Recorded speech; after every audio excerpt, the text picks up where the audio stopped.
Well, I was diagnosed with post-traumatic stress disorder some time ago. I started suffering from the symptoms quite acutely, back in the early 90s, especially when I came back from Cambodia when I was a UN military observer and from the experiences I had out there.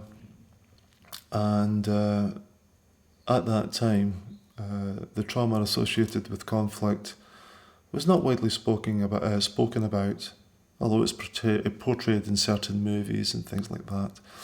There wasn't really something that people could hang their coat on. Post-traumatic stress disorder has got a history, and when you look at the website we've provided for this exhibition, which is www.aftermathptsd.co.uk, we have a history there for it. And this history describes Socrates actually talking about the stress of war in his Apology. Then you've got the Roman historians actually talking about it, about the tiredness of war that people suffer from, and how some Roman soldiers had to be taken to the rear to recover. It was recognised thousands of years ago. And of course, in our experience, which extends to our own lifetimes, we've got the First World War, where it was shell shock. Second World War, again, battle fatigue, that sort of thing. And it was something that was strongly stigmatised as people not having what they call strong moral fibre, courage, to get up and get on with things. We didn't stop fighting after 1945. Of course, there was Korea, then the wars in Indochina. In fact, there was post-colonial wars all over the world at the time. And probably the one that most people of my age will remember is the Vietnam War. And it's really from the war in Vietnam, with the Americans engaging with the Vietnamese, where we have this diagnosis that was made in 1980, which said there was something that was diagnosable as a condition, as a debilitating condition for a person to go through, and it's something that should be seen as a condition rather than a reaction to something.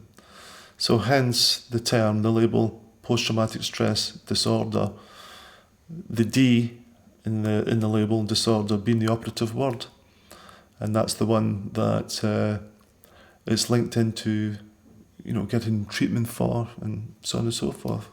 There is, of course, a whole set of classical symptoms associated with post-traumatic stress disorder, and I can go through some of them now, but what I should say right at the outset, post-traumatic stress disorder is a hugely subjective experience, in as much as that one person's experience is going to differ from the next person's experience.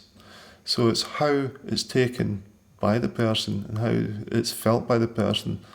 It's the most important thing, really. The classical conditions, like flashbacks straight to the traumatic event, sleeplessness, hypervigilance, panic attacks, feeling that you're going to drop down dead. All these things, these are all the classical ones, and they are associated with those who suffer from PTSD. In the whole range of these symptoms, goes on for several pages. Generally speaking, the armed forces, not just in this country, but all over Europe and the world, draw their men and women from all areas of society. So all areas of society are within those armed forces. So you've got the whole criteria of people, operating within them, and then they go through their training. And as I mentioned before, nothing's going to prepare a person, for the shock of battle. You will go through it, you will do your best. I certainly did. I felt, in the conflicts that I was involved in, for instance, that I did very well. I fought well. I fought for my colleagues, knowing that they were fighting for me. And of course, you were fighting to get back home too. And it's only sometimes after the event, when the events have all gone and you've returned home, and you're starting to adjust back to life again, that these images and the symptoms of PTSD start to creep upon you, and you really don't know what's happening to you. And then you've got other people who go through their military career involved in all sorts of life-threatening situations, who can wear their military career like an old pair of boots and not be too fussed by it, and certainly not talk about it.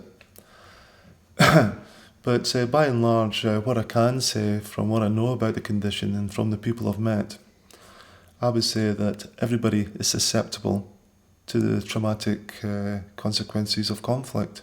Historically, we've been at war with one another all through our recorded history, but even so, I don't believe it's something that we naturally tend to want to do. It's a natural reaction to unnatural conditions.